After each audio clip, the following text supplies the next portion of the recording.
I'm Eric Novak, and coming up on this review, I'm going to take a look at the all-new first ever 2018 Volkswagen Atlas.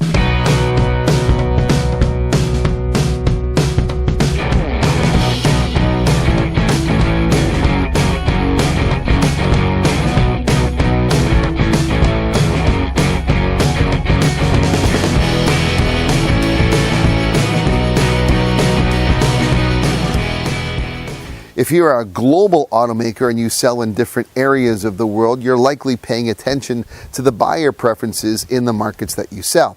Here in North America, for example, the SUV crossover phase has really gone into a different gear altogether, to the point where we are now actually seeing sales of SUVs, crossovers, or light trucks, if you will, outsell passenger cars, which is something that we couldn't maybe have predicted a decade or so ago.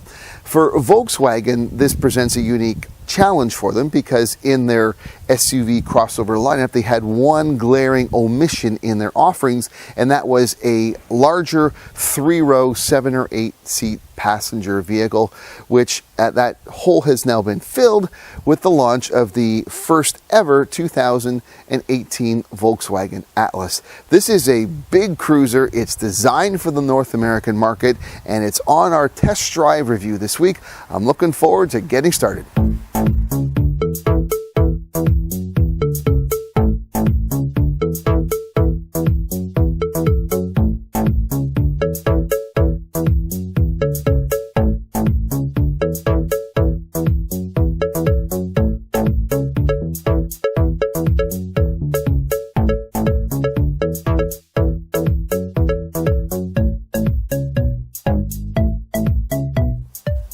Taking a look at the exterior design of the 2018 Atlas, and the first impressions are it's big. I mean, this thing is probably, I have to say, bigger than I first thought it was, especially as I walked up close to it. And dimension-wise, it certainly fits that bill. In fact, it has about a length of 198.3 inches, which is, for us metric folks, that's 5 meters long, and it's 70 inches tall, 8 inches of ground clearance, and especially noticeable is quite a big clearance between the tires and the gap in the wheel arches, and these are big 20-inch tires as well.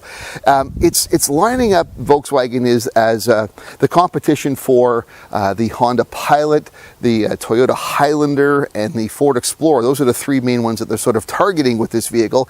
And in that case, this is longer than all of them, and about the same height or taller than these three as well. Other noticeable features, standard throughout all trim levels will be LED headlights and daytime running lights for those that have the daytime running light feature. And of course, there's optional LED taillights as well. It's not an overly smooth or sleek design. I mean, it's boxy because that's what you have to do to fit a lot of people. It still does have a drag coefficient of 0.34, so it does slip through the wind pretty well. But maybe one of the more distinctive features is this new yellowish color, which is their sort of signature color in marketing, and it does look pretty good, I have to admit. But it's an interesting and very large exterior design on the new Atlas. Big family haulers like this need to be full of cargo potential, and this Volkswagen Atlas certainly doesn't disappoint as well. There is a lot of, first of all, passenger volume to begin with. There's about 153.7 cubic feet of passenger volume. That's pretty large. With the incremental increases in cargo capacity, if you have just the third row seats up, all 3 rows, you're still going to get 20.6 cubic feet of cargo space, which for crossovers of this type is actually not too bad. You put the third row seats down and you're up to 55.5 cubic feet. If you put the first and second row seats down and you're looking, they actually lie completely flat. Lots of cargo room as well. You're going to get 96.8 cubic feet of cargo space. Volkswagen says that's good enough to put some sheets of plywood in there, but lots of headroom as well, lots of roominess, and plenty enough cargo space. That's certainly not a disappointment at all with this new Atlas. It's great to have 7 seats at your disposal, but it's not great if those in the second and third row have to be sardines while sitting inside. The Volkswagen Atlas does a really good job at giving comfort and space for the middle and third row occupants. The second row here actually has 37.6 inches of legroom available, and the third row passengers actually have 33.7 inches.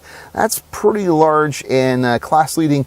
You would think you could probably get adults in there easily for long drives. It's not just a place to park the kids. There's even a lovely visible panoramic moonroof up top for those to enjoy the sights as you go by on those long cruises. So certainly no complaints here for second and third row passengers. If you're buying a 3-row crossover SUV, one of the important considerations you'll be giving is how easy or hard it is to access those 3 rows of seats. For the Volkswagen Atlas, in terms of second row seating configurations, there are captain's chairs available so that you would access through the middle between the two. But on this tester, as you'll see in others, it's a long bench. It's a 60/40 folding bench, and access is actually not too difficult at all. It's just a simple one lever. It pushes forward, plenty of space and easy access into. In fact, looking that there's some garbage in here, it proves that my kids were actually comfortably inside that third row. In fact, we did just take this vehicle out earlier on in the week for a couple of days up for some R&R, where I did with my family up to an area of Ontario that we call Blue Mountain, and it was quite a comfortable ride for them in there as well.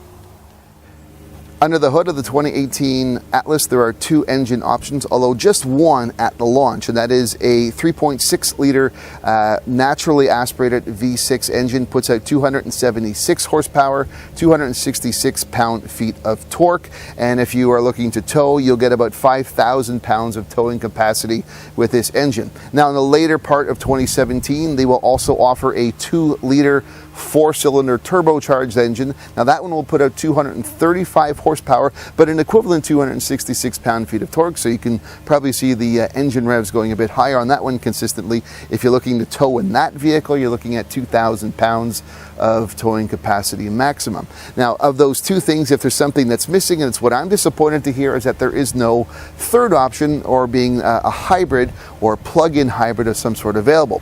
Volkswagen has committed themselves to electrification in a big way, especially following Dieselgate. I mean, don't ever expect to see a TDI engine in this Atlas for sure, but I would have hope to have seen a plug-in hybrid or a regular hybrid to start with. I mean, looking at their competition, there is a Toyota Highlander hybrid that does quite well. Let's not forget, if you're looking at family 7-passenger vehicles, there is the Chrysler Pacifica plug-in hybrid, which is doing amazing fuel economy numbers.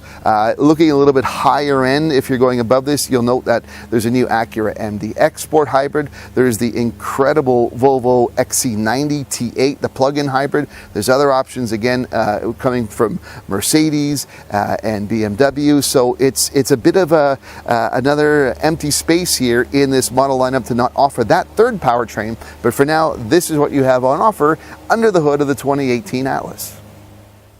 Looking at the driver information cluster, the seating for drivers, the overall cockpit, I'm actually quite impressed. One thing I discovered when I took my family up for that couple days away at Blue Mountain was how comfortable my seating position is here. It's a very natural seating position. You know, in some of the cars you can have your more incline or reclined a bit. It's not a purely natural situation, and I discovered it because the drive would normally, from where I am, be about 2 hours to get there, but we had traffic, and it was probably three and a half when we got there, and I didn't feel at all fatigued. So that's a really good thing about how you're positioned in this vehicle.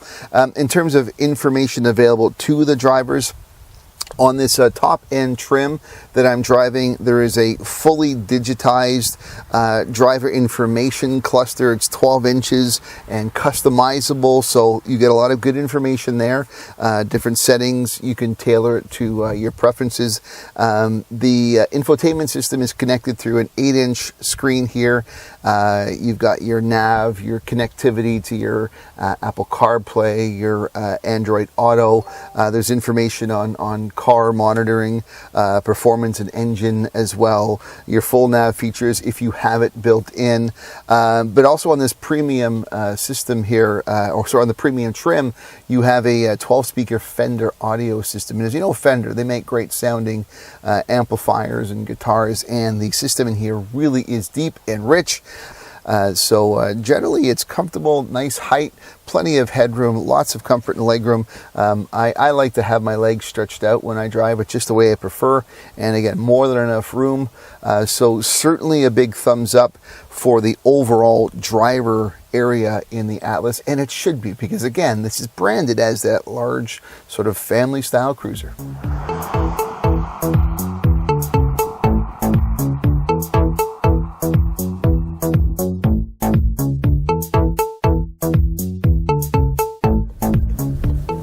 So the overall feel and handling of this 2018 Atlas is pretty good.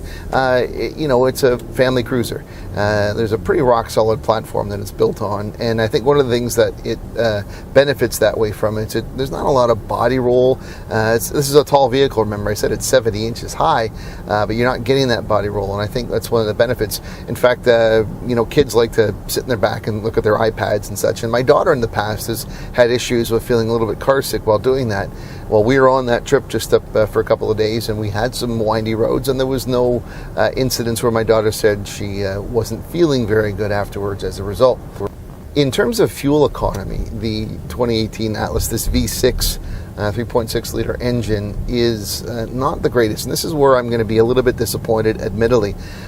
It offers a combined fuel economy of 12.4 liters per 100 kilometers. That's 19 US miles per gallon. Now, how does that compare to the vehicles that it's targeting? Well, both the Honda Pilot, the all-wheel drive version, and the Toyota Highlander, the non-hybrid, have a combined fuel rating of 10.7 liters per 100, or 22 US miles per gallon. So there's a bit of certainly a noticeable difference. This vehicle compares against the Ford Explorer as well, and actually the Explorer in the 3.5 EcoBoost matches this fuel economy surprisingly as well.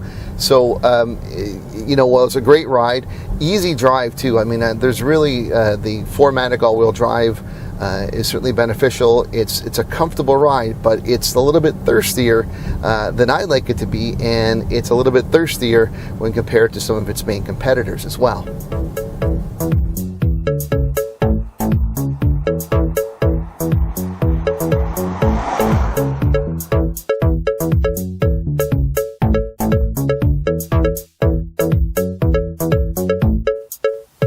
With the launch of the 2018 Atlas, Volkswagen has taken a hole in its product lineup and filled it in quite admirably. This is overall a large, functional, comfortable, effective family hauler. This is the type of vehicle that North Americans love to drive, and I'm pretty confident that this vehicle is going to sell quite well in this North American market. Again, if there's one disappointment I do have, it is thirstier than it really needs to be, and the absence of an alternative propulsion system like a hybrid or a plug-in hybrid would certainly do very well for this vehicle, and I think would increase its overall popularity that much more, especially given that consumer preferences is once again heading back towards the desire to have a lower carbon footprint overall, as well as greater fuel economy, which means more money putting into your pockets overall. But that being said, again, this is a vehicle that I enjoy driving. My family certainly enjoyed our time in it, and I have every confidence that this will be a vehicle in Volkswagen's lineup for some time to come. That's it for this review. For Envirodad.com, I'm Eric Novak. Thanks for watching.